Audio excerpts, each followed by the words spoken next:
우리나라 가상자산 5천만 원 기본 공제에다가 투자 결손금 5년간 2월 공제까지. 네네. 아, 이런 뉴스 나오고 있어요. 네, 이거 양쪽에서 둘 다 말해줘가지고 아주 네네. 긍정적이에요. 제발 이제 양쪽에서 말해줬으니까 이행까지 잘 갔으면 진짜 좋겠습니다. 맞아요. 지금 흐름이 안 좋은 타점에다가 만약에 내년에 세금을 걷게 되면은 나는 손실 중인데 손실에서 반등 왔다고 세금을 내야 돼. 맞아. 이런 거지 같은 상황이 일어날 수 있거든요. 나는 장기 투자를 했어요. 장기적으로 투자를 했는데 야, 작년에 장이 안 좋았단 말이야. 근데 그 다음 년도에 반등이 조금 올라와서 이제 돈 내래, 세금 내래.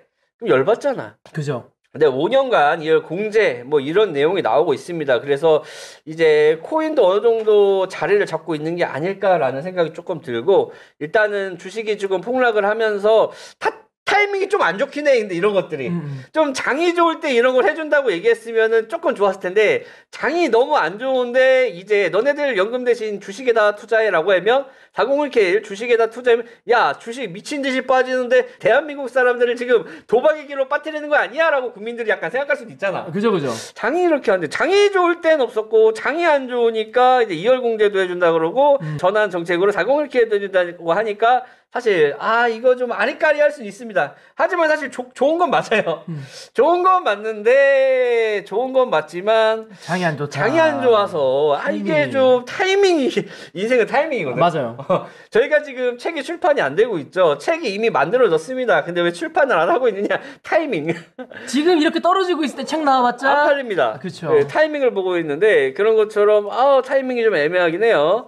그러면 이런 타이밍이 안 좋을 때 우리나라 지금 상황이 좋으냐? 뭐 얼마 전에 뭐 정부에서는 우리나라가 뭐 역대급 수치를 기록을 했고 경제가 거의 95% 이상 이제 복구를 했다라고 이제 발표가 있었는데, 실제 우리나라가 굉장히 좀 좋아졌나라고 한번 보니까 나라 살림이 4년째 수십조 적자입니다. IMF 외환위기 때보다 더 심각하다는데, IMF 외환위기랑 조금 비교하는 건 선 넘었어. 왜냐면 이때와 지금의 화폐 가치가 다르잖아. 그렇죠. 이 IMF 때 담배 한 값 얼마였습니까? 1,000원대였습니다. IMF 때 아마 담배값 얼마였죠? 제가 기억이 잘 안 나는데 1,100원? 1,300원 이랬나? 제가 처음 담배 필 때가 1,몇백 원이었거든요. 네네. IMF 때는 제가 초등학생이라서 잘 모르겠어요. 그때 당시에 담배값 한 1,몇백 원 하지 않았을까라는 생각이 드는데 지금 4,500원이잖아요. 물론 세금이 많이 붙여서 담배값이랑 비교하는 건 모를 수가 있지만, 다른 거랑 비교해도 계란값만 비교해도 한 판에 몇천 원짜리 계란판이 지금 10,000원이잖아요. 그런 것처럼 금액으로 따지면은 IMF보다는 심각하다고 볼 수 있겠지만, 사실 화폐 가치가 떨어진 거를 비교해도 사실 심각한 건 맞거든요. 근데 어떻게 또 딱 4년이래? 네, 포장을 하려고 했는데 사실 더 힘들어요. 왜냐하면 IMF 때가 2조 2천억 수준인데 지금 70조거든. 와. 그래서 기획재정부가 지난해 발간한 한국 통합재정수지 등에 따르면요, 2016년도, 2018년도까지만 해도 흑자였는데 통합재정지수가 2019년도 12조로 적자가 늘어났고요. 2019년도에 그러다 코로나가 시작 전에 적자가 12조. 이미 적자였구나. 이미 적자였구나. 코로나 코로나 전에 이미 적자였고요. 자, 그리고 코로나19가 시작하고 나서 적자 규모가 71조. 그리고 아직 집계되진 않았지만 애초에 2차 추경 기준으로 따지면은 이제는 또 90조가량 적자를 낼 수 있다라고 추경이 나왔고요. 4년 연속으로 10조 이상 적자를 기록한 것은 이제 대한민국 건국 이래 처음이고요. 1971년부터 1986년까지 내리 적자였지만, 이때는 우리나라가 이제 일본 쪽에 좀 수출이 많이 되고 우리는 좀 힘들었을 때, 그쵸. 전쟁 이후기 때문에 힘들었을 때 내리 적자였고, 그다음에 일본이 힘들어지면서 우리나라가 좀 올라온 케이스가 있죠.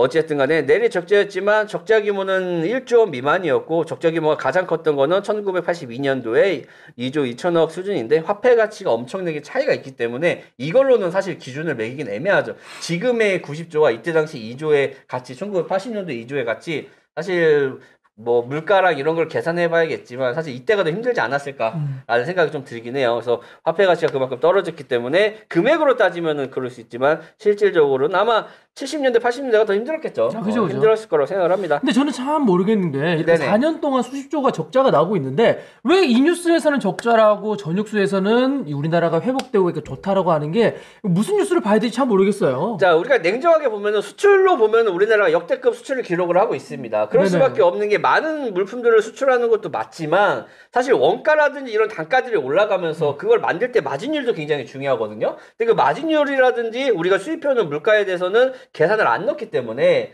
한쪽으로 보면은 우리나라가 굉장히 회복된 거로 보이지만 한쪽으로 보면은 사실 적자 규모가 굉장히 늘어나고 있다. 근데 이 적자 규모는 우리나라뿐만 아니라 미국이라든지 일본이라든지 선진국도 마찬가지로 전체적으로 적자를 보고 있습니다. 그래서 전체적으로 지금 나라의 부채를 파이를 키워가면서 복지를 하려고 하는 게 지금 현재 시스템이거든요. 그렇기 때문에 뭐 적자가 많긴 하지만 뭐 우리나라만 이랬다면 경제 위기가 올 수 있겠지만 전 세계 전체적으로 전부 다 적자를 보고 있기 때문에 이 부분에 대해서는 뭐 호불호가 갈릴 수가 있을 것 같아요. 이 부분 여기까지 얘기를 할 것 같고 이 얘기를 왜 하냐면 우리나라에서 401K라든지 이런 것들을 시행을 하려면 수출이 잘 돼야 되고 마진이 늘어나야 되고 기업의 그렇죠. 가치가 올라가야 되는데 아직까지 뭐 우리나라뿐만 아니라 다른 국가들도 그렇게 경제 상황이 좋지 않기 때문에 너무 뒤늦게 401K를 하는 게 아닐까라는 생각도 조금 들어요. 근데 해야 되는 건 맞다라고 생각해요. 네, 이렇게 적용해 놓으면 네. 언젠가는 또 오를 때 도움이 되지 않을까 싶습니다. 맞아요. 자, 그리고 나서 이제 이런 말씀을 하시는 분들이 있어요. 저점이 올라가고 고점이 올라가면 그때가 바닥이다. 이거 누구나 할 수 있는 말이죠. 그래서 갓바더의 조언이라고 하는데 사실 어디가 저점이냐라고 사람들이 물어볼 수 있죠. 예를 들어서 비트코인을 한번 봅시다. 비트코인이 이렇게 빠지는데 매물대에 이렇게 걸쳐 있으면 여기가 저점일까요? 라고 아니죠. 우리가 이 코인 탐정에서 확인하는 저점은 저점이 올라가고 고점이 올라가는 이런 패턴을 보면서 우리가 이 부분 여기가 저점이다라고 우리는 생각을 하지 여기가 저점이다. 우리는 반등을 잡았다. 라고 하시는 흑우들은 없겠죠. 그죠. 이런 얘기를 말씀을 드리려고 얘기를 갖고 왔는데 이거는 기본 상식입니다. 우리가 이제 저점을 잡는다. 뭐 방송 보면 여기서 이제 반등이 올 거야 해서 반등 왔지만 죽어버렸잖아요. 실질적으로 우리가 차트를 볼 때, 그리고 전체적인 흐름을 볼 때 저점이 올라가고 고점이 올라간다는 건 지속적인 매수세가 들어온다는 의미고 이게 우리가 여기서 사서 반등을 치더라도 여기가 저점이 되는 게 아닌 반등 쳐서 다시 올라가는 이런 부분들이 이제 저점이 된다라는 말씀을 드리고 싶어서 가져왔습니다.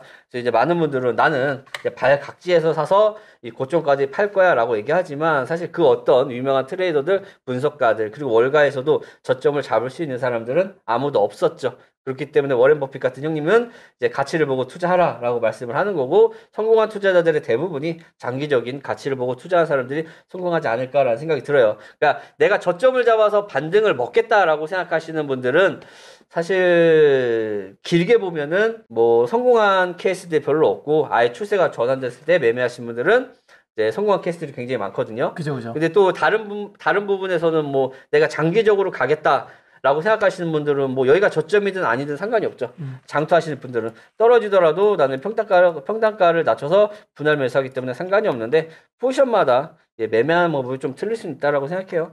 어쨌든 그래서 뭐 저점이 올라가고 고점이 높아지면 그때가 바닥이다. 갓바더라는데 갓바더는 아니고 기본 상식입니다. 그죠. 기본 상식인데 기본을 지키지 못하는 사람들이 엄청나게 많기 때문에 이런 말 한마디가 갓바더라는 소리를 들을 정도로 조금 그런가? 라는 생각이 좀 드네요. 자, 어쨌든 간에 경제 상황은 이런 것 같아요. 뭐 전체적으로 뭐 인플레이션 때문에 뭐 금리 인상, 이 우려 때문에 FOMC 등 뭐 나스닥이는 전체적으로 가격이 빨리 빠지고 있고 이거에 대한 우려 때문에 IMF까지도 언급들이 계속 나오고 있는 것 같습니다.